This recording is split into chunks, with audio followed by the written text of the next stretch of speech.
Bom dia, Sandra Gema. Bom dia, quer dizer, bom dia, boa tarde, boa noite, depende da hora que as pessoas assistirem essa nossa fala aqui, essa nossa conversa. Hoje é dia 15 de dezembro.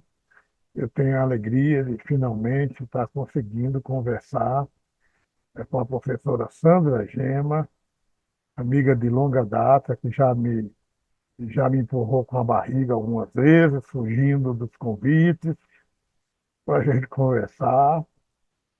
Sandra, quero falar então da alegria da gente aqui no Fórum AT em ter essa conversa, né? E essa conversa tem um bom motivo, né? A Sandra recentemente fez a defesa da sua livre docência na Unicamp e a Sandra teve uma iniciativa, uma boa sacada de aproveitar o trabalho que tinha elaborado para a livre docência e transformar num livro. O livro chama Atividade em Foco, quando o trabalho é ser analista do trabalho. E, para nossa honra, o, o livro, nas suas versões EPUB e até o próprio PDF, ele vai ficar de livre acesso em sites na Unicamp e também aqui no Fórum AT. E para apresentar para os interessados o conteúdo do livro, o que é esse trabalho, a gente convidou a Sandra para esse bate-papo.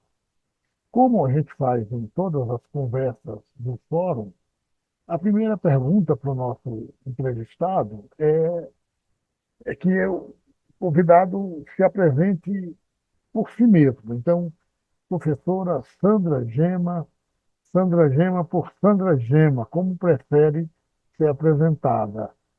Fale aí um pouco dessa sua trajetória. Perfeito, Pará.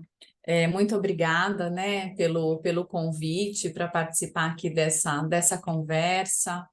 É, é muito gratificante para mim perceber essa acolhida do Fórum Acidentes de Trabalho ao livro, né? Vocês vão hospedar o livro e toda essa trajetória ela está muito interconectada com o Fórum Acidentes de Trabalho. E eu já vou te contar quando eu falar um pouco mais do livro, tá? Mas você pediu para eu falar eu por eu mesma. Essa é a pergunta mais difícil, né? Porque a gente se transforma ao longo da existência, ao longo da vida, e eu acho que essa é a grande beleza da vida. E eu acho que eu, por eu mesma, dá uma boa conversa comigo mesma ao longo dos anos. Mas eu acho que tem duas coisas que me caracterizam e que brevemente eu posso falar sobre elas. A primeira é a curiosidade. Eu sou uma criatura muito curiosa, assim, eu tenho coceira quando eu tenho perguntas e eu não consigo fazer essas perguntas, e eu sempre faço muitas perguntas, e na minha família eu sou conhecida como aquela que faz pergunta que as pessoas falam, nossa, mas eu não olhei para isso e agora você está me perguntando, sabe? Alguém viajou e eu pergunto o que você comeu no café da manhã e a pessoa não consegue nem lembrar, e assim. É uma curiosidade que me ajuda, eu acho, na carreira acadêmica, mas é uma curiosidade pela vida e pelas pessoas, pelo que elas estão vivendo, pela experiência. Eu acho que eu tenho uma curiosidade muito grande pela experiência da gente aqui na Terra, trabalhando, viajando, e em momentos difíceis também que a gente atravessa com as pessoas. Eu tenho sempre muita curiosidade de estar presente, então essa é uma característica minha. E uma outra característica minha é que eu sou alegre, que eu sou cheia de vitalidade, e isso é uma coisa que é interessante de ver como isso persiste. Eu estou com 59 anos, eu completei 59 anos, e dentro de mim mora uma menina, uma adolescente, que quer fazer muita coisa e que agora ela se dá conta, e de uma forma bastante peculiar, de que a vida é limitada e de que eu vou ter que escolher aquilo que eu vou fazer, não só do ponto de vista pessoal, mas também profissional. Então, outra característica minha é essa alegria, essa vitalidade, e inclusive é curioso, porque a minha risada é uma coisa muito característica. As pessoas falam muito da minha risada, e ela é solta, ela é frouxa, e ela aparece muito, e eu dou risada de me escutar dando risada. Então, essa é uma característica minha. Mas é esquisito falar da gente, há um certo constrangimento, há uma sensação estranha de se apresentar, né? Mesmo a gente que tem todo esse traquejo de conversa, de participar de palestra, de apresentação, de banca, nossa profissão é uma profissão muito caracterizada pela fala, pela narrativa, pelo discurso, mas é sempre um discurso sobre algo e não sobre nós. Então, há um constrangimento aqui de eu me apresentar para vocês, mesmo com essa intimidade que a gente tem e com essa receptividade que eu sinto em você, Pará, né? Você também é uma pessoa alegre, descontraída, faz um monte de piadas com a gente o tempo todo no grupo de pesquisa, durante as nossas reuniões. Isso é uma coisa muito gostosa. E então outra característica minha é essa também, né? Que às vezes eu fico mais tímida e a depender do assunto eu posso ter mais um fechamento, né? Uma dificuldade de falar. É, olha, eu agrado muito das pessoas que sabem rir de si mesmas. Acho que isso é uma qualidade, é uma qualidade. É muito legal. Depois fique à vontade se quiser retomar alguma questão dessa característica, Sim, ou sim, quem sabe ao final a gente retoma esse tema aí. tá bem. Bom, Sandra, como a gente já comentou, você recentemente defendeu sua livre docência, né? E o trabalho produzido te levou a organizar esse livro, Atividade em Foco, quando o trabalho é ser analista do trabalho. Para os curiosos, a gente vai, então, disponibilizar no portal Fórum AT, o www.forumat.net.br, tem um bloco de biblioteca, onde a gente vai disponibilizar esse livro, ele vai estar lá para livre acesso, né? E o livro, olhando o livro que estará funchando, eu vi que tem uma nota prévia, onde você, de certa maneira, toca o tema do que eu queria te perguntar. Qual é o tema do seu estudo? Você fala, então, de sua trajetória de pesquisa. Eu queria que você comentasse, então, se você gostaria de destacar uma ou várias das partes e, particularmente, se teve alguma dessas partes que te deixou mais contente. Tá. Bom, eu acho que é interessante parar como essa livre docência, esse processo que você também passou recentemente. Aliás, esse é um fato curioso. A gente passou na mesma época e teve um membro da banca, aliás, dois membros que estavam na sua banca estavam na minha, né? A Legal. professora Frida, que era presidente da sua banca, ela estava na minha banca, e o professor Francisco Lima, que também estava na minha banca e estava na sua. Você Chicão, sabe. ó, Ave, Chicão, é, é, é, é, Ave Frida, ave Chicão, Chicão, né? dois capas pretas. A Frida até hoje, quando encontro, eu tomo a benção. A benção, Isso, professora Frida. isso. Que bom. Você estava falando, pode continuar. Isso, falando desse processo. Então, acho que a livre docência, ele é um processo longo, né, Pará? Desde a gente decidir que cumpre os requisitos, até a gente montar o memorial, que é uma coisa muito extensa, né, de toda a nossa produção, a partir do doutorado, e depois a gente conseguir escrever uma tese, que no caso da Unicamp, ela pode ter dois formatos. Pode ter uma tese a partir de uma pesquisa original, né, como aquela que a gente fez no doutorado, a gente faz uma outra pesquisa aprofundada e apresenta esse conteúdo, ou a gente pode fazer o conjunto da nossa obra uma tese. Eu achei essa ideia mais interessante, porque ela me permitiu uma reflexão sobre tudo que a gente tem feito, sobretudo no Ergolab, né, no Laboratório de Ergonomia, Saúde e Trabalho, que eu fundei na FCA em 2010 e que eu coordeno até hoje. Então, foi uma experiência de passar por esse período, né, desde 2010. Eu defendi em 2021 a livre docência, e só esse ano eu consegui organizar o livro, fazendo algumas adaptações e tal, sobretudo no título, né, porque era um título de uma tese, um título longo, e eu resolvi tornar o título um pouco mais atraente. E também acho que esse título só acontece depois por conta de todo o processo da livre docência. Então, é um processo muito demandante. Eu vivi esse processo durante a pandemia, assim como você, então as nossas defesas foram remotas, o que eu acho que implicou em perdas aí significativas para nós, e também num desgaste muito grande. Mas é um processo que permite a gente refletir sobre a nossa trajetória e pensar o futuro. Então, o livro e a própria tese que é colocada, no meu caso, serviu para eu conseguir fazer essa reflexão mais aprofundada a partir desse período temporal longo, né? Que, então, nós estamos falando de 2010 a 2021.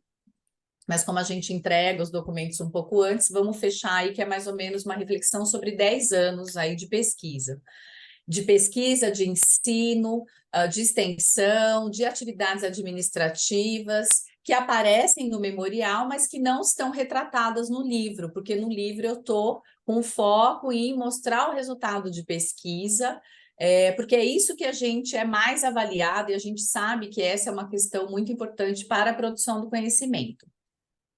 Então, nesse sentido, eu comecei falando o que é esse trabalho de analista do trabalho numa faculdade interdisciplinar. Então, essa é uma característica, né? Você está na Faculdade de Medicina de Botucatu, tem colegas na saúde pública, na engenharia de produção, enfim, mas a minha faculdade é uma faculdade de ciências aplicadas. E lá eu sou professora dos cursos de engenharia de produção e de manufatura, onde eu ministro as disciplinas de ergonomia, as disciplinas ligadas a questões de saúde e segurança do trabalho, segurança no trabalho. E aí, o que é interessante observar é que para a constituição da pesquisa, o nosso laboratório, o Ergolab, ele teve que se ancorar dentro de um mestrado interdisciplinar em Ciências Humanas e Sociais Aplicadas, que era o curso de pós-graduação, onde eu vi uma maior aderência para as pesquisas de ergonomia. Então, dentro de uma linha de sistemas produtivos e sustentabilidade, eu imaginei que os estudos do trabalho, né, eles tivessem uma boa morada. E assim a gente começou essa interlocução. Então, muitas pesquisas foram realizadas com coorientação de colegas da casa, né, que são antropólogos, que são filósofos, que são outros profissionais e que, de alguma maneira, dialogam e contribuem para as pesquisas no mundo do trabalho. Eu inicio o livro contando dessa tessitura, né, dessa trajetória que é marcada também por uma visão interdisciplinar. Então, a minha formação básica é na saúde, eu sou enfermeira, me formei na Unicamp em 86. Depois eu fiz especialização em enfermagem do trabalho, fiz especialização em ergonomia na USP, na Escola Politécnica, e é aí que é o divisor de águas na minha carreira. Eu trabalhava como enfermeira do trabalho, e quando eu fiz essa especialização em ergonomia da atividade, ali eu realmente considero que foi uma explosão na minha cabeça, no bom sentido, de me impulsionar para um outro lugar que seria a academia. E então pessoas foram me inspirando nesse processo, né? E é curioso porque o professor Laerte, que lá na especialização em ergonomia foi uma importante referência, né, para mim, para que eu fosse para a academia, foi também o Laerte que me provocou depois da livre docência e escreveu o livro. Eu dei uma entrevista para o Instituto Trabalhar E ele disse: você tem que escrever um livro. E eu falei: acho que eu vou assumir esse compromisso. E agora que eu honro esse compromisso com o meu mestre, com o professor Laerte, que para mim sempre foi uma inspiração, né? Não só do ponto de vista profissional, acadêmico, intelectual, mas também como uma pessoa bastante sensível, bastante ética e muito engajada com as transformações sociais. Então, eu Ele, começo o livro. Oi, Pará, pode falar. é só um comentário também, assim, que o Laerte é uma pessoa muito querida e também, entre as pessoas que eu convidei, o Laerte foi parte de minhas bancas de mestrado e doutorado.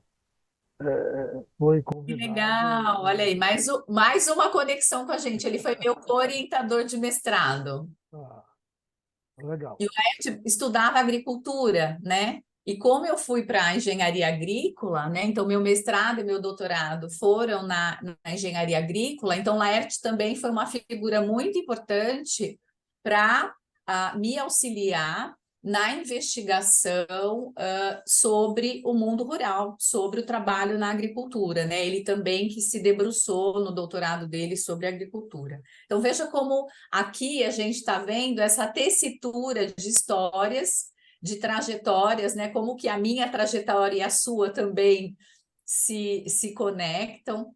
E o Fórum AT, ele foi muito importante para mim, para a constituição do nosso laboratório de pesquisa e o início do fortalecimento desse laboratório com as pesquisas que a gente fez no mundo das semijoias, na produção de semijoias em Limeira. Então, eu não me lembro qual foi o número do fórum, mas você talvez se lembre. Foi o fórum que aconteceu em Piracicaba, possivelmente em 2009, 2010, talvez, com o professor Michel Lohry. Vocês trouxeram o Bom, Michel Lohry, sim, ele que já não está mais entre nós aqui no mundo da ah, matéria.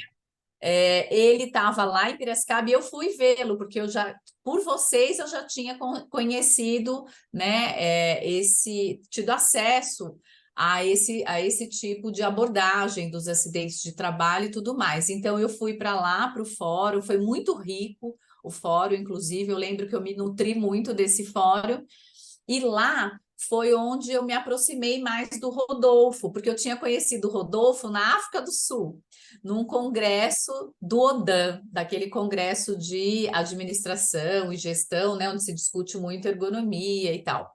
Eu conheci o trabalho do Rodolfo só de ler as pesquisas, né? A professora Iguchi, que foi orientadora dele, ela estava na minha banca também de qualificação do mestrado, então eu tinha essa aproximação com a produção do Rodolfo, mas não com a figura dele. E, curiosamente, eu o conheci na África do Sul. E depois, lá nesse fórum, foi onde a gente se aproximou. O Rodolfo tinha um aluno na época, o Pete, que estava estudando as semijoias. Eu me aproximei do Pete, que naquela época coordenava o programa de saúde do trabalhador em Limeira, e aí foi onde começou uma conexão. E aí o Rodolfo me convidou para fazer parte do projeto de pesquisa que vocês estavam coordenando à época na FAPESP, né, com financiamento FAPESP, e essa trajetória, então, da produção de semijoias esteve muito ligada com a pesquisa de vocês também, que já tinham um acúmulo muito grande nesse setor. Então, um dos capítulos do livro está voltado para a produção de semijoias, né? Então, eu faço primeiro uma análise sobre o que é o meu trabalho de analista no meu contexto da FCA, que é interdisciplinar. Para isso, eu usei um pouco, bem tangencialmente, mas usei o laboratório de mudança, né? E o olhar ali do sistema de atividade para olhar o meu próprio sistema de atividade. Daí eu falo das pesquisas na agricultura, que eu ainda continuei fazendo no início dos meus trabalhos na FCA e que agora eu pretendo retomar, inclusive no meu pós-doc, se tudo der certo. E falo depois da produção de semijoias. Então, vocês vão ver que tem um acúmulo grande no livro sobre a produção de semijoias, mas que é diferente daquilo que a gente produziu no livro que a gente escreveu especificamente sobre a produção de semijoias. Sandra, deixa eu te fazer uma pergunta te pedir para comentar um pouco mais esse aspecto metodológico. Eu, você já destacou essa sua característica de busca de uma abordagem interdisciplinar, né? É, é uma característica muito interessante no trabalho de pesquisadores brasileiros. Eu estava lembrando, perdão aí, enquanto você falava, que, por exemplo, o próprio grupo lá do Rio de Janeiro, da ENSP, Fiocruz, que trabalhou com acidentes, tem o Jorge Machado, tinha o Carlos, tinha, acho que o Firpo trabalhou junto com eles, né? Eles chegaram a desenvolver um método de análise de acidentes, que eles chamaram de AIPA, né? Era análise interdisciplinar, acho que de prevenção de acidentes, né? Mas essa, essa perspectiva de interdisciplinaridade era destacada. Aí você falou da sua trajetória, como foi sendo uma trajetória que te levou por um caminho de se aproximar da perspectiva da interdisciplinaridade. Você citou o Lohri. Poxa, eu senti muito. Tivemos esse ano a notícia da morte dele, né? Era uma figura admirável, um engenheiro, um poeta, né? Uma figura onde também essa perspectiva da interdisciplinaridade está muito destacada, bem destacada na produção científica dele, e não foi por acaso que acabou também até escrevendo obras de ficção, né? E aí eu queria que você te dá uma cutucada para falar um pouquinho sobre essa, como é que foi, como é que é para você, quais são as disciplinas com as quais você mais dialoga, né? Os campos de saber são mais presentes para você, e não só nessa questão de tua própria formação, mas também das parcerias que você foi construindo ao longo de sua carreira. Perfeito, obrigada, Pará, pela pergunta, né? É muito instigante pensar como a gente tem intenções, ao mesmo tempo a vida vai trazendo, né, os desafios, as pessoas e todas as condições para que a gente faça o trabalho. Então, é nesse tecido, e aqui eu estou numa chave de um autor que eu sou absolutamente apaixonada, que é o Edgar Morin. Meus alunos sabem que eu sou uma orraniana convicta. E eu gosto muito dessa ideia da complexidade como esse tecido que vai sendo, né, tramado junto. Então, eu já tinha um desejo de transformação das condições de trabalho quando eu atuei como enfermeira do trabalho. É claro que naquela época, com uma formação bastante limitada, hoje eu faço essa reflexão, né? E aliás, fui buscar a ergonomia por conta dessa reflexão, porque era uma formação muito higienista. Embora eu tenha tido a oportunidade na minha formação de ter aula com professores espetaculares que eram pesquisadores da Fundacentro, inclusive, e que enriqueceram muito a minha formação. Mas existia uma limitação, não só do ponto de vista intelectual, que era uma abordagem restritiva, que é a abordagem higienista, baseada em riscos, né?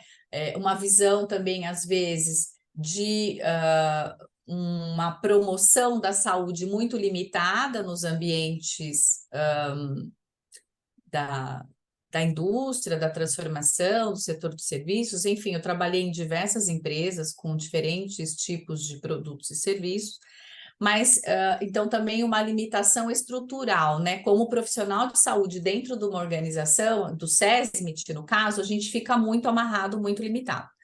Então, eu busquei a ergonomia da atividade. Na verdade, ela chegou para mim por meio de um folheto. Naquela época, a gente recebia divulgação de curso por correio, e chegou uma divulgação de um curso na DRT em São Paulo, com o professor Carlos Diniz, com a Liz Esther Rocha, com a Maria de Lourdes, enfim, com todo aquele Mário Neto, todo um pessoal que tinha feito a formação na França em ergonomia da atividade. Eles promoveram um curso curto, eram 20 horas teóricas e 20 horas práticas, onde a gente tinha que fazer como que uma AET diminuta, e foi uma experiência incrível, é isso que eu chamo de a explosão. Quando eu conheci, era uma apostila, não tinha o livro do Guerran traduzido, a gente tinha uma apostila que o professor Carlos Diniz, que é um querido, que eu sempre convidei ele para as minhas bancas, desde mestrado, doutorado, minha livre docência, eu ainda mantenho contato com ele. Ele foi uma pessoa que me inspirou e disse para mim, e escreveu até uma cartinha, que eu tinha essa sensibilidade para a ergonomia da atividade, que eu deveria continuar estudando e tudo mais. Então, esse curso de 40 horas, onde o meu trabalho prático foi com mulheres que isolam bobinas numa fábrica de motores da GE, onde eu trabalhava na época como enfermeira, foi ali que começou uma necessidade de uma abordagem mais compreensiva e mais ampla. Então, a ergonomia da atividade explicou uma série de questões que eu vivenciava no mundo do trabalho e para as quais eu não tinha resposta. Então, a ergonomia, por ser uma disciplina já interdisciplinar, ela já promoveu um grande ganho para mim. Mas, quando a gente estuda diferentes tipos de setores e atividades, pelo fato da ergonomia se constituir como uma disciplina, ela também fica mais cristalizada, o que é muito bom, porque ela vai consolidando sua abordagem, sua teoria, seus conceitos, mas, por outro lado, a gente sente falta de explicar algumas facetas do fenômeno do trabalho por meio de outras abordagens. Então, a PDT, desde o começo, a psicodinâmica do trabalho, ela sempre foi um aporte teórico muito importante para mim. E eu diria que eu tenho a formação clássica em ergonomia, digamos assim, da atividade, mas eu fui me formando em PDT por meio das leituras, dos estudos, das discussões, da participação de eventos, sobretudo com o Christophe Dejour e também com a Pascale Molinier. Eu estou vendo o Laerte de novo aí. Laerte de novo, exatamente, com certeza. Mas é curioso que naquela época eu tenho o livro A Loucura do Trabalho, e ali ele está datado, porque ele tem meu carimbinho como enfermeira, sabe, Pará? E era lá já naquela época que a gente tinha um grupo de enfermeiras do trabalho. Silvia Monteiro fazia parte desse grupo, e tantas outras enfermeiras. A gente fazia eventos e a gente tinha uma biblioteca e a gente estudava muito as questões do trabalho. O livro da Laurel, né, o desgaste do trabalho, enfim, a gente tinha uma série de estudos ali, e o Christophe Dejour apareceu, e depois também na minha trajetória, Pascale Molinier, né? Então, um olhar daí da abordagem feminista sobre as questões do trabalho, né? Então, ergonomia, psicodinâmica do trabalho, eu diria que são as duas grandes abordagens. Mas depois veio o laboratório de mudança também. E aí é interessante pensar como essa abordagem permite um diálogo com essas outras, da ergonomia e da PDT, e ajuda a ampliar o nosso olhar, a nossa possibilidade não só de análise do trabalho, mas também de transformação. Todas elas têm uma perspectiva de transformação. A clínica do trabalho do Christophe Dejour também tem uma perspectiva de transformação, embora ela seja às vezes muito criticada. Mas também o Yves Clos, com a clínica da atividade, enfim, eu não tenho preconceito epistemológico, sabe, Pará?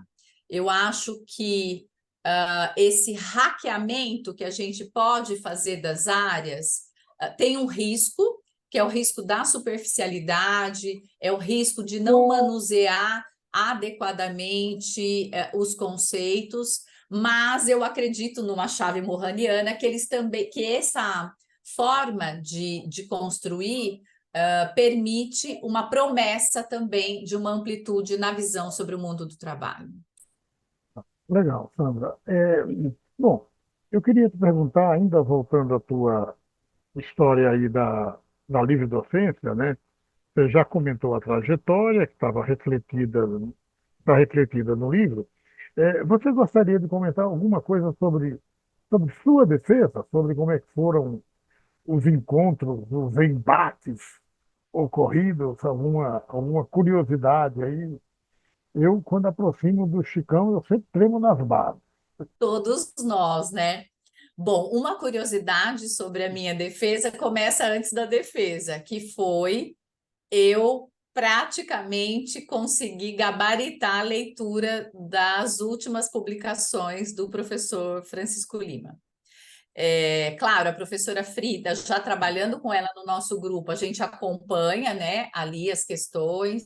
Então, professor Chico Duarte, professor Francisco Lima, foram pessoas que eu fui olhar o que eles estavam produzindo para ver que tipo de diálogo possivelmente se estabeleceria na minha banca. Então, essa foi uma decisão estratégica.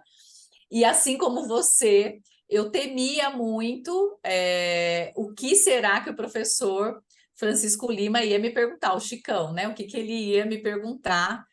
Isso pela grande admiração que eu tenho pela produção dele, pela fala dele, como ele constrói o olhar dele sobre o mundo do trabalho, e como eles lá na UFMG conseguem fazer tanta transformação também. Então, por conta dessa admiração, por conta de considerar ele um dos maiores intelectuais que a gente tem no campo da ergonomia, e eu esqueci de mencionar que foi também muito inspirada nas leituras que eu fiz dos trabalhos dele, que eu fui e tenho feito com os meus alunos um estudo sobre a ergologia, sobre esse campo filosófico, né, que nasce da ergonomia da atividade, e foi um pouco a inspiração aí, as leituras mais iniciais aí na época da livre docência. Então trouxe esse ganho, porque a partir dali eu comecei a ler mais sobre ergologia e fico cada vez mais encantada com os escritos, né, do Yves Schwartz, do Louis Rivet, não sei se é assim que é a pronúncia corretamente, mas enfim,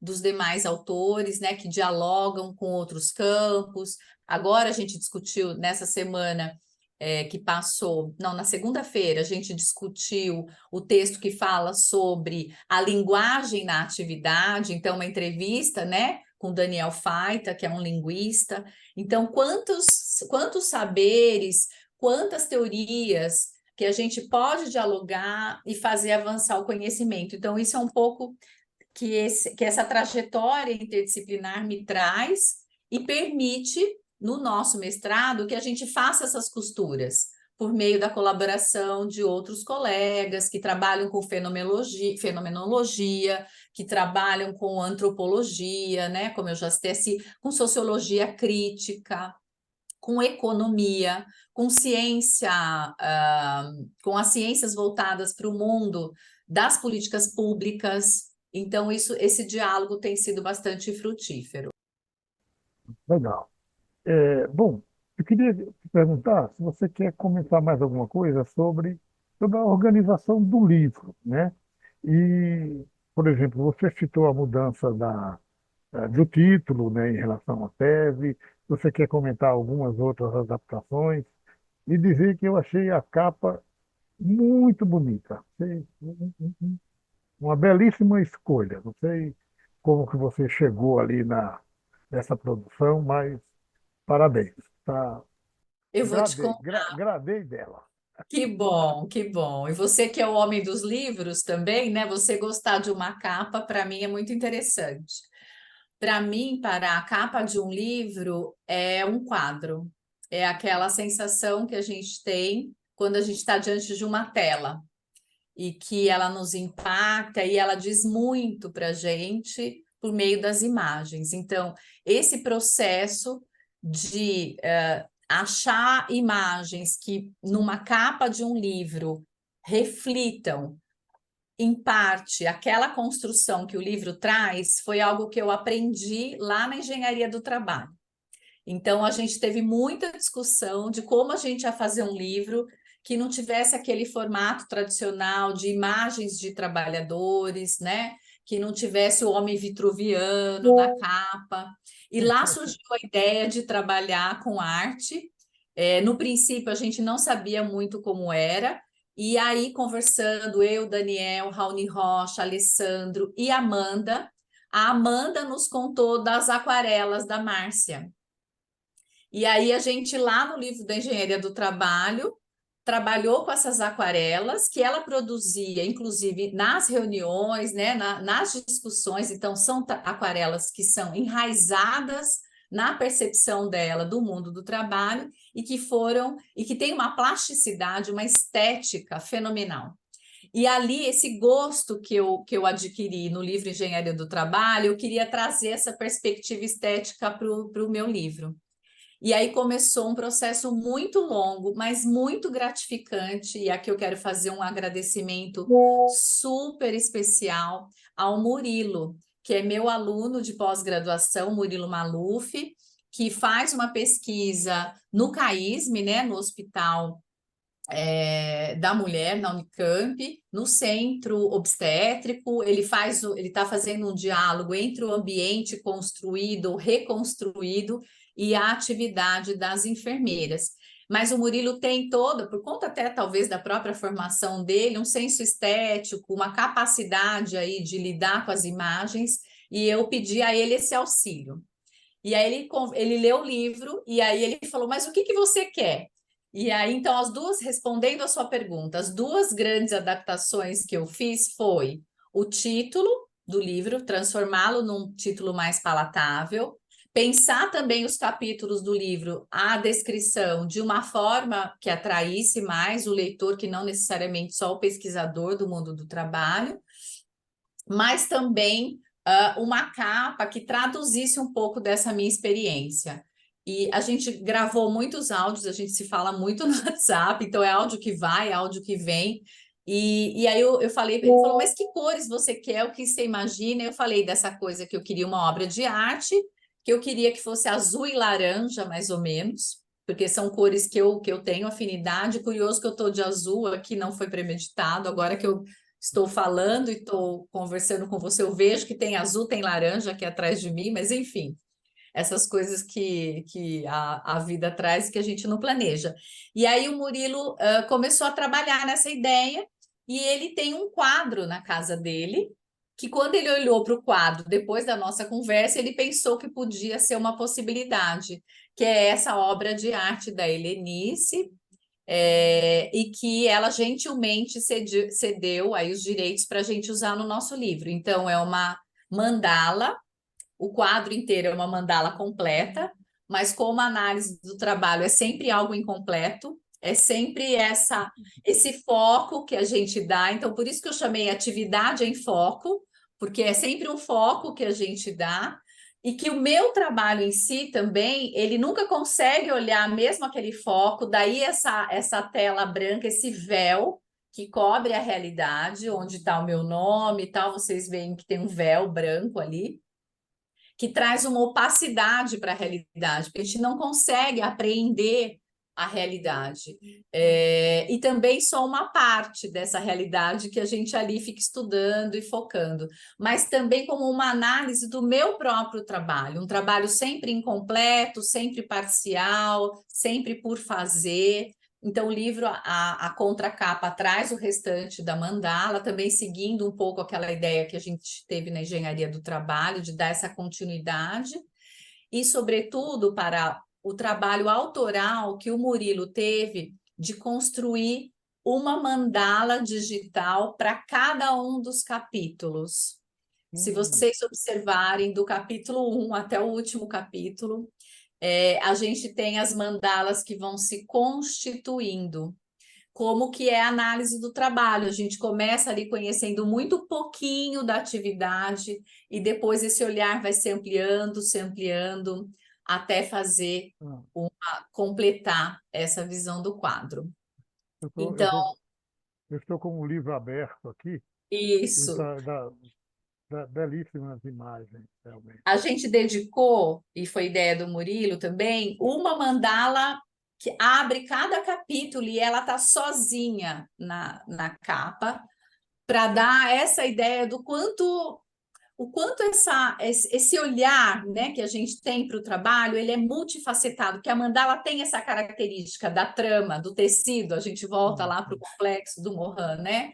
Mas ela também tem uma beleza, e é isso que a gente vê no trabalho das pessoas, né, Pará? Você, com toda a sua experiência, você sabe que os trabalhadores sofrem muito, e a gente luta para que esse sofrimento se amenize, se extingua, mas a gente também sabe que, mesmo nos trabalhos mais precários, mais degradados, as pessoas veem beleza. Eu me lembro aqui da pesquisa que vocês fizeram com as varredoras de Piracicaba e o vídeo do Beto Novaes.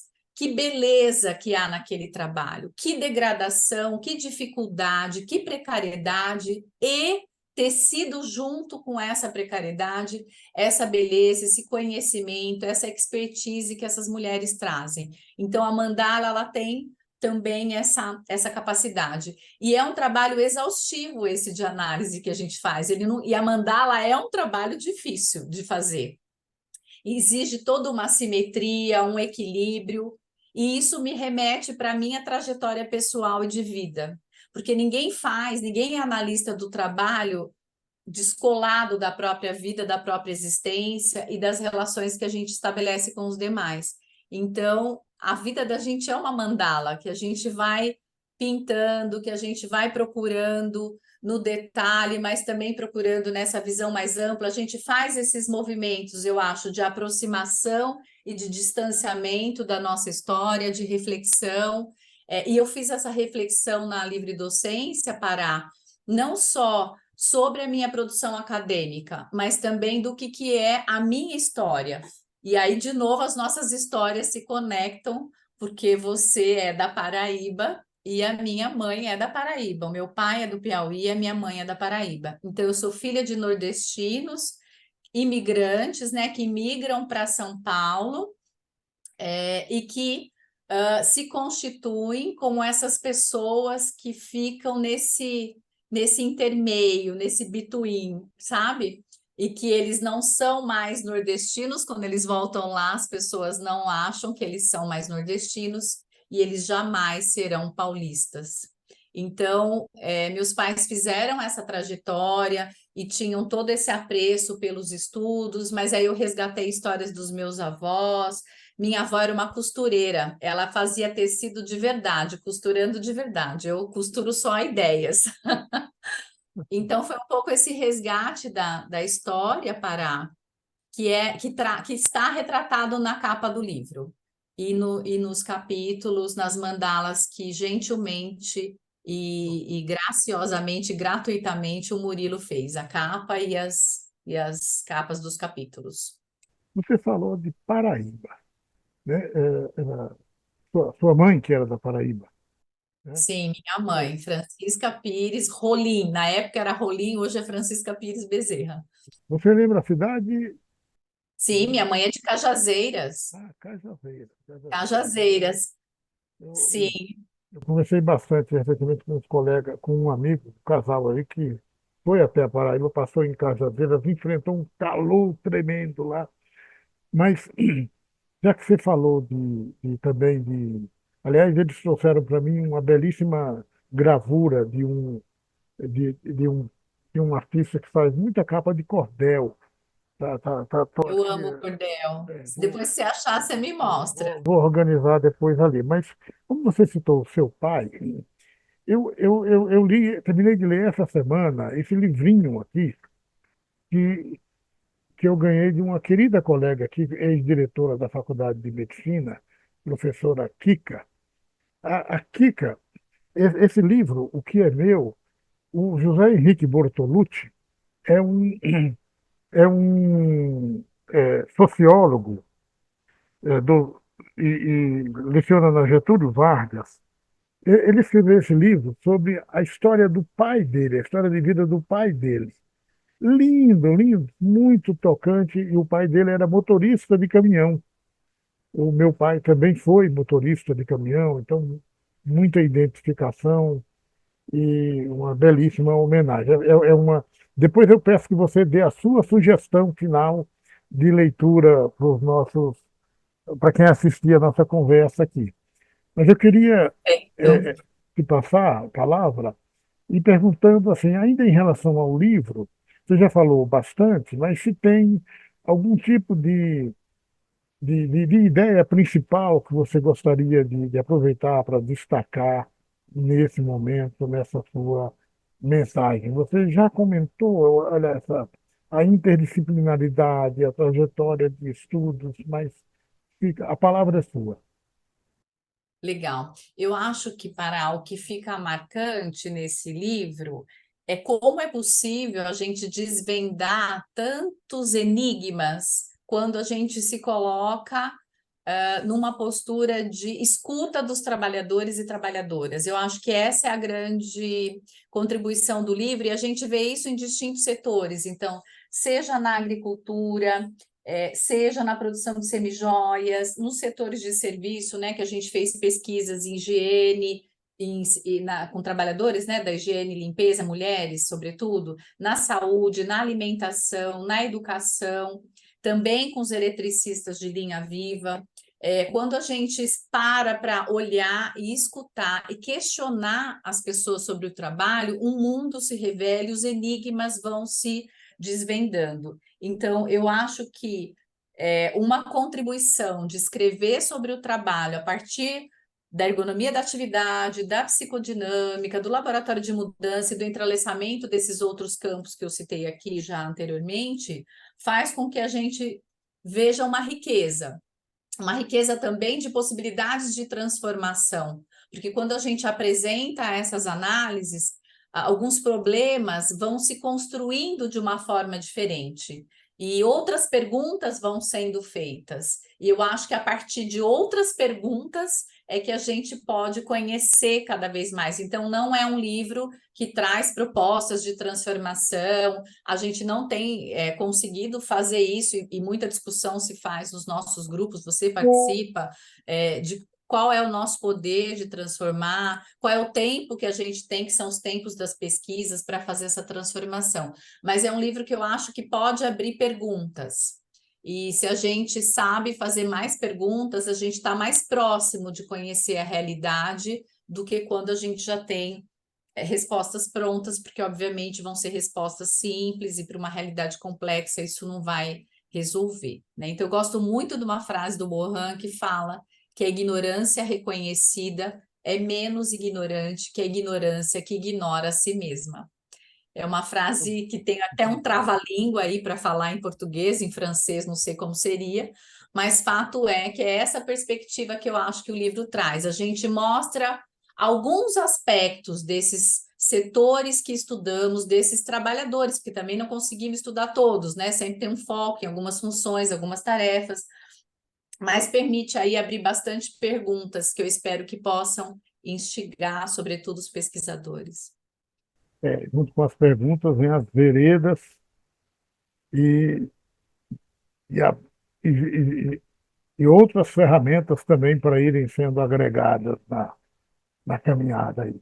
Com certeza. Eu vou te provocar uma questão aí nessa discussão, porque nesse estudo do Itapar, que a gente está participando, um tema, né, um eixo fundamental é o da ideia da hibridização de saberes, né, de instrumentos, de caminhos. Então, a gente tinha, e particularmente, a ideia de como que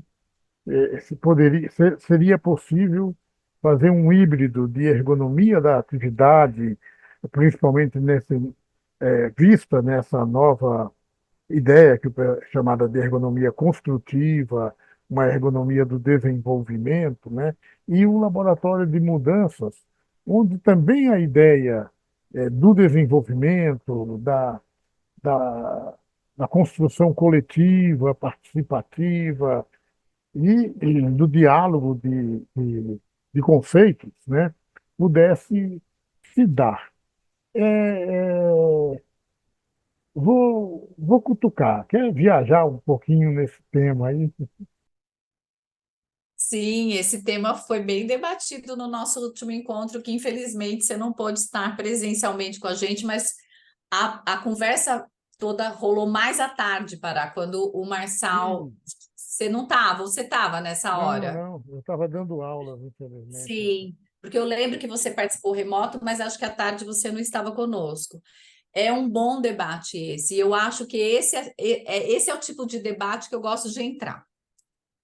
Eu acho que tem uma perspectiva muito interessante quando a gente fala de construção de interdisciplinaridade, na visão que eu vejo, a gente precisa ter as nossas disciplinas muito bem caracterizadas, sabe, os nossos pequenos mundos ali, o campus, né, no sentido aí do Bourdieu. E aí, a partir disso, a gente vai estabelecendo pontes que vai nos aproximando do ponto de vista conceitual, a gente vai fazendo uma tradução, né, do como um vê a realidade, o outro, uma disciplina e a outra, e aí começam pequenas pontes, eu acho. O processo de hibridização eu vejo como posterior a essa formação das pontes. É quando a gente começa a realmente imbricar, talvez, partes de uma célula com outra, sabe? Como se formasse ali um dente, começa a grudar ali uma parte, vai conectando. E eu acho que essas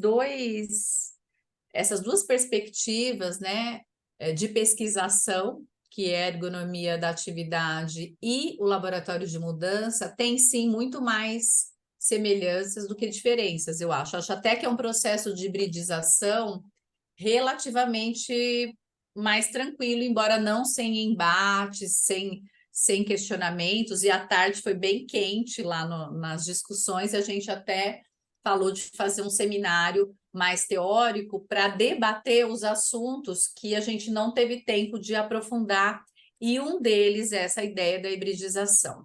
Eu gosto muito da gente trazer conceitos da biologia e da ecologia para pensar o desenvolvimento da ciência. Essa é uma coisa que o Edgar Morin fez, não sei se é exclusivo dele, obviamente que outras pessoas fazem, mas como ele é um sociólogo, um pensador, né, que se formou em história, geografia, direito, enfim, ele é anterior à própria sociologia, como ele vai para o Instituto Salk na Califórnia e passa bastante tempo lá, no momento em que a Califórnia estava efervescente, né? Nós estamos falando de 1968, 70, então ele pôde conhecer bastante da biologia, da forma como as pesquisas eram realizadas e trazer conceitos para pensar a epistemologia do conhecimento científico. Da ciência se pensando, né, a partir de uma epistemologia complexa. Então, hibridização é um termo que realmente eu acho que casa bem, mas eu lancei uma questão na nossa discussão, para da gente pensar esse processo como uma abordagem que eu vou chamar aqui de rizômica ou rizonômica. A gente pensar por meio de um rizoma, né? Ele não tem começo, ele não tem fim. Sabe aquela ideia do Deleuze e Guattari? Enfim, essa ideia do rizoma eu acho que é interessante como uma metáfora para a gente pensar essas aproximações e para pensar aquilo que vai se fortalecer, aquilo que é impossível dialogar, o que tem de estranhamento, mas isso não como coisas negativas, e sim como a potência que esse diálogo pode trazer entre a ergonomia da atividade e, e o laboratório de mudança. E sabe o que foi engraçado? Sempre que você me faz uma pergunta, e esse é um hábito que eu tenho, eu anoto as coisas para não esquecer, né? E aí eu anotei a construção da EA, que é a ergonomia da atividade, do LM. E apareceu um anagrama aqui, que é o Lean, mas é o Lean, não é o Lean. Não Não é é, o não, Lean. não é o enxuto. Não é o enxuto, é um M, talvez um M de mama, de mother, não sei, estou brincando aqui com as palavras, mas olha que interessante, dá para formar um anagrama que é o LIM, dá para formar outras coisas aqui, mas enfim. Olha como é gostoso conversar e poder dialogar, né, Pará? Quantas É. coisas surgem a partir da nossa fala. Quando você estava falando também, eu fui. Até eu pensei primeiro, ela vai trazer a mandala de volta. Aí você trouxe o rizoma. A mandala é uma representação estética, eu acho, de um rizoma. muito, muito legal. Tomara que, bom, é uma conversa, a gente está abrindo fazendo tentativas aí, e teve uma coisa que você falou há pouco que eu, acho que até numa pergunta anterior, que eu acho que vale bem para esse momento dessa tentativa, né, de aproximação, que é a do reconhecimento, né? Nós não precisamos construir um consenso, uma coisa, uma resposta, uma tentativa de resposta fechada para esse momento. E o reconhecer a existência da diferença, o incorporar essa, por exemplo, inclusive reconhecendo a existência das incertezas, das lacunas, né? Quiçá gerem outras perguntas, abram novas perguntas, são formas que, enfim, de resgate da própria ideia da democracia, né? Da valorização do pensamento do outro, do olhar do outro, dessas diferenças, às vezes algumas coisas que são vistas a partir de perspectivas diferentes e tem uma enorme dificuldade de, de permitir que o outro entenda aquela diferente perspectiva. Se a gente contribuir para trazê-las, para, seja para a agenda de, um, de uma discussão científica, seja para uma agenda de um pensamento sobre realidade, acho que tá de bom tamanho. Sem dúvida, Pará. Eu acho que você coloca, me permite aí um ponto, você coloca uma questão fundamental que primeiro, não existe a possibilidade, em se tratando de nenhum tema, mas eu acho que, sobretudo, o tema trabalho, da gente conseguir respostas, né, fechadas ali e ações que daí vão resolver as questões que são múltiplas, que têm uma diversidade muito grande, uma complexidade, e tantas questões que, sobretudo na sociedade contemporânea, a gente enfrenta. Mas eu acho que tem um outro ponto que eu queria ressaltar, que a ideia da resposta fechada, da resposta pronta, ela nos remete à morte, não à vida. Quando está tudo pronto, é que a gente está morto, né? A vida é essa resistência à morte, é essa necessidade de achar uma saída, de buscar um diálogo, e você traz aqui a questão da democracia, ou seja, o respeito pelos diferentes atores da sociedade que têm distintas origens. Nós falamos aqui da nossa origem nordestina, e a gente pode lembrar aqui dos saberes dos povos originários, que agora as universidades, sobretudo, né, eu vejo na Unicamp que desde 2019 a gente tem o vestibular para os estudantes indígenas, que a gente tem as cotas para estudantes pretos, pardos, negros, a gente está mais diverso, sabe, Pará? Eu não tinha dado aula para estudantes negros no começo da FCA e tampouco para estudantes indígenas. Isso era uma pobreza, isso era uma morte que a gente tinha na universidade. E agora eu acho que a gente ganha por meio desse diálogo, dessa inserção dessas outras pessoas que constituem a nossa cultura, a nossa terra, a nossa pátria, eu acho que a gente avança também no sentido de ampliar o nosso conhecimento, né? De considerar aquilo que o Mohan fala, a unidade na diversidade. Como é que a gente faz esse diálogo? E o diálogo, eu acredito que é por meio de um regime democrático e uma democracia de ideias, como você traz aqui, como você me provoca, né, nessa pergunta de hibridização, você está, na minha perspectiva, instigando esse diálogo democrático, uma democracia da ciência, uma democracia entre as disciplinas, um respeito que a gente pode ter e uma tentativa também de compreender aquilo que a gente acha que já sabe a partir de outra perspectiva, de outro ângulo, né? Então, para mim, isso é vida.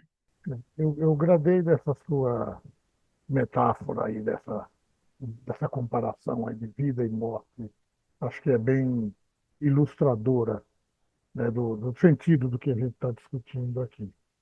E, Sandra, caminhando para o encerramento aqui, eu não queria não, viu? Mas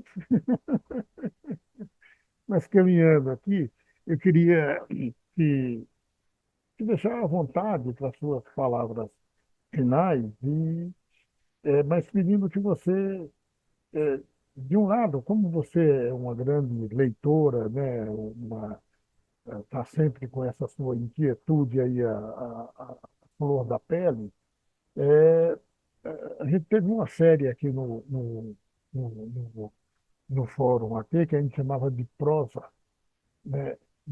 Era onde sempre concluía pedindo ao entrevistado que que desse alguma sugestão. Podia ser uma sugestão de leitura, podia ser a de um vinho, a de um prato, a de uma cerveja, né? Mais de alguma coisa que você quisesse sugerir para quem nos assistir. Então, fica essa questão aberta e que você se sinta à vontade para, se quiser também, retomar a nossa pergunta inicial, daquele seu encontro de Sandra com Sandra, se você gostaria de acrescentar alguma coisa. Ó, foi um Perfeito, prazerzão, viu? Gravei muito. muito gostoso. Uma delícia. Seria melhor se a gente estivesse numa mesa e a sugestão de vinho pudesse ser ali apreciada por ambos, né, É, Pará? Apesar que, pelo que eu percebi, você gosta de cachaça também, né? Pelos comentários lá no nosso grupo de pesquisa. Vixe, olha, como nordestino, eu vou dizer, vixe! Oxi! É, Olha só. Bom, eu vou dar uma sugestão de leitura de uma autora francesa que ganhou o Nobel de Literatura, que é a Annie Ernaux. Eu tenho lido quase todos os livros dela, viu, Pará? Falta pouca coisa para eu gabaritar a Ani, obra da Annie Ernaux. Annie Ernaux, como é que se escreve? Escreve A-N-N-I-E. A-N-N-I-E e deixa eu escrever aqui, Neaux. Eu passo depois certinho para vocês, mas ela ganhou o Nobel de Literatura e é uma professora que tem uma história parecida com a nossa. De pais, que você citou seu pai motorista, meu pai era um funcionário público, que também trabalhou como motorista, olha que curioso, e minha mãe, uma mulher que se dedicou à educação dos filhos, e essa história nos constitui, por isso que eu gostei da sua dica de leitura, já entrou para a minha lista aqui, o que é meu, porque a conclusão que eu chego, que toda essa nossa história que a gente fala que é minha, é nossa, na verdade, não é nossa, nunca foi. É uma história que está tão constituída por outras histórias que nos antecederam, mas também das vidas com quem a gente se relaciona agora, né? Então, a nossa família, as pessoas queridas, os amigos, também os inimigos, os desafetos, enfim, tudo isso nos constitui. E a sensação que eu tenho é que nada é nosso. A gente é esse ser aí do mundo. E a Annie Ernaux, mesmo lá na França, ela está com 70 e poucos anos agora, ela está viva. Aliás, ela é uma ativista grande é, no mundo do trabalho também com os trabalhadores. Eu lembro de debates, de coisas que ela já fez e que eu procurei conhecer. Ela tem um livro que se chama Os Anos. E ela fala um pouco da história dela, né? A história dos pais. Ela é uma autora muito sucinta, coisa que eu não sou. Eu não sou muito sucinta e esse é um aprendizado. Então, Sandra, por Sandra mesma, ela quer ser mais sucinta. Eu quero aprender essa capacidade de síntese, de extrair ali o néctar das coisas. E a Annie Ernaux tem essa capacidade de extrair o néctar das palavras. Ela consegue fazer ali aquela escultura bem pequena, mas muito densa. E então eu citaria O Acontecimento, que é um livro que para todas as mulheres. Então aqui eu não estou recomendando uma mulher por acaso, tem uma intenção aqui, que é de recomendar uma leitura de uma mulher que tem uma trajetória de um aborto na adolescência, ou nos primeiros anos, no primeiro ano da faculdade. E isso é avassalador na vida dela, mas ela conta de um jeito bastante interessante, bastante poético, até eu diria, mas muito ácido São livros difíceis, às vezes, de ler, mas tem livros leves, como O Jovem, é um livro dela também bastante interessante. Enfim, eu recomendo os livros da Annie Ernaux. Para quem não conhece, eu recomendo se aproximar, porque é uma leitura que apesar de ser no território e na história da França, tem muito a ver com a gente, Pará. Legal. Bom, Sandra, algum recado final aí? Sim, sim, um recado final. Agradecer primeiro a vocês, para você, Rodolfo, né? Quando eu conversei com o Rodolfo, falei dessa intenção de colocar o livro no Fórum Sem Trabalho, vocês prontamente, né, acataram a ideia, me convidaram aqui para essa entrevista, esse bate-papo gostoso que a gente estabeleceu aqui. Então, agradeço, porque esse é o lançamento do livro, né? Ele é um e-book, ele está sendo lançado dessa forma aqui com vocês. E então agradeço por essa receptividade, por esse abrigo, essa casa onde o livro ficará, que é o Fórum Astem Trabalho, uma casa que eu me sinto muito grata de frequentar, de participar, né, com as nossas pesquisas, com os fóruns que tá tudo tão interligado. Então, eu quero agradecer a vocês. Quero agradecer a todo mundo que me ajudou a fazer o livro. Então, começou a ideia lá atrás com o Murilo até agora está aí com a história da capa, que a lombada ainda tem que ajustar para a gente poder imprimir alguns exemplares físicos. Então, toda essa disposição que ele teve. A Helenice, que eu não conheço e que cedeu a mandala, então, assim, quero conhecê-la pessoalmente. E o Murilo escreveu um texto com uma parte do texto dela sobre o que era essa mandala, né? Que a gente trombou com ela aí na história e foi tão importante. E quero agradecer a todas as pessoas que participaram, né? Difícil, não tem como você mencionar para todo mundo que contribui, e você deve ter esse sentimento em relação à sua livre docência, né? Desde aquela minha professorinha do primário, sabe, que me alfabetizou, até esses autores todos que nos constituem, professores e professoras. E eu queria fazer um agradecimento especial aos nossos estudantes, meninos e meninas que são nossos professores o tempo todo, porque nos instigam, porque nos perguntam, porque nos fazem refletir sobre os temas que tratamos, porque trazem essa juventude, sabe? Essa disposição de mudar o mundo que a juventude tem e que muito nos anima. Então, quero agradecer também aos estudantes. E quero agradecer a pessoa a quem eu dedico esse livro, que é a minha filha, Isabela Gema, que está com 21 anos e cuja idade é a idade da minha trajetória acadêmica. Eu fiquei grávida quando eu estava fazendo o mestrado como aluna especial, e quando começa o regular, a Isabela nasce exatamente na mesma semana. E foi uma trajetória bastante árdua essa de ser mãe de primeira viagem, fazer mestrado, doutorado, entrar na FCA, porque logo na sequência eu passei no concurso na Unicamp, e hoje ela já está no segundo ano na Unicamp, no curso de Linguística. Então, eu dediquei o livro a ela, porque a nossa história está muito interligada, essa história que é uma história acadêmica e é uma história de maternidade, então uma história altamente feminina, e ela também já disse que quer ser acadêmica, e eu já falei, olha, por sua conta e risco, você está vendo aí como é que as coisas são.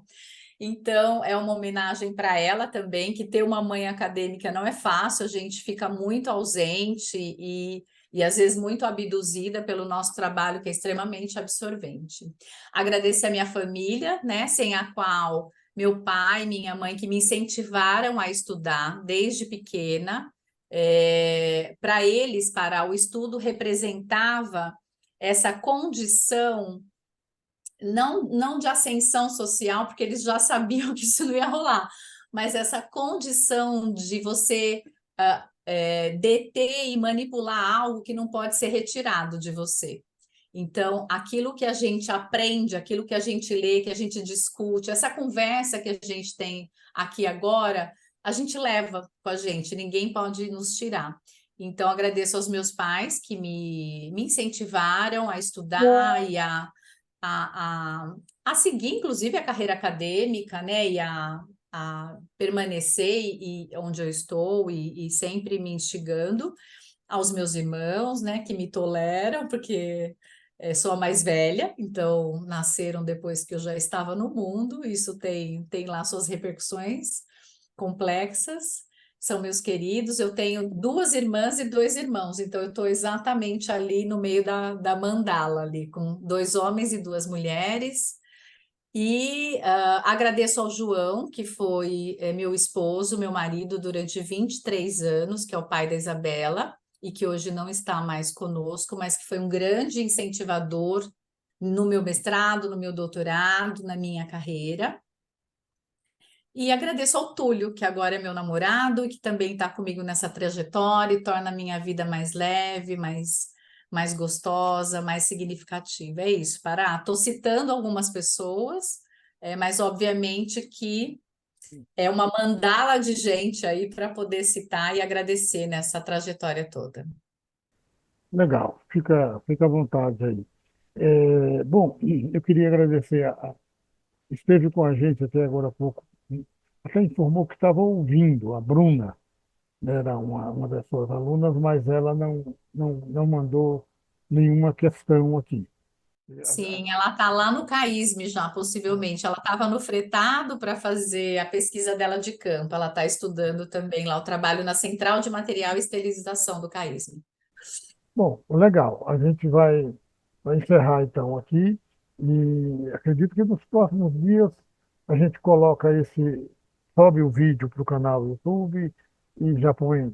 Por enquanto, a gente só tem a versão PDF, né, do livro. Sim, A gente sobe para o canal YouTube e para o portal, a versão, perfeito, e faz o diálogo aí das duas. Sandra, muito perfeito. obrigado. Obrigada, Pará. Não, demorou, foi quase que a fórceps, mas deu certo.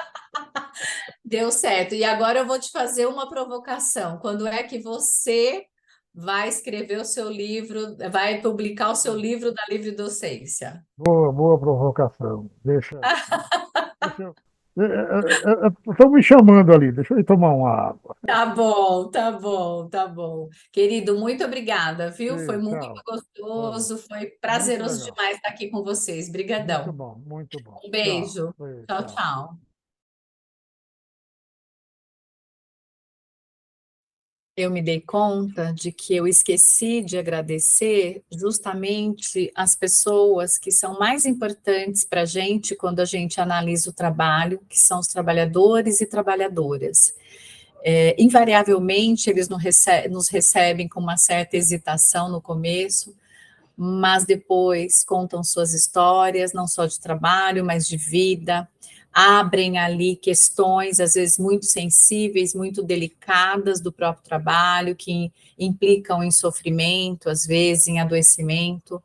Então, vai aqui a minha gratidão infinita a todas, todos e todes que nos recebem nos ambientes de trabalho e que permitem que a nossa análise do trabalho possa ser realizada, que a gente possa colocar o foco na atividade. Muito obrigada a todos vocês.